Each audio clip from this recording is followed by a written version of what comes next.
Hi everyone, I'm Mike. I'm the Director of Customer Experience at Flight Deck. That's a job that covers a lot of ground, so you may have seen me anywhere from behind the bar to working back here in the brew house to delivering beer right to your front door.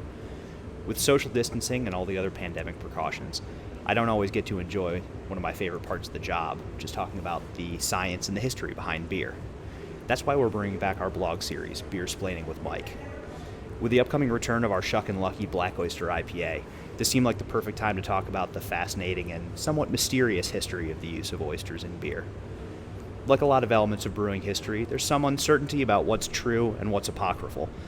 What we do know is that crushed mollusk shells served as a handy clarifying agent for beer brewed in coastal communities, and that they're an abundant source of calcium carbonate.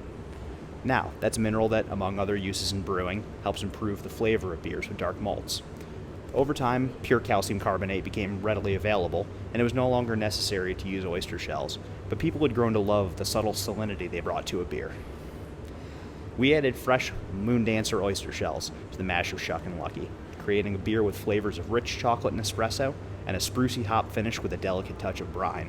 You can try it on draft or in cans this Friday, and see why the tradition of beer brewed with oysters lives on to this day. Cheers.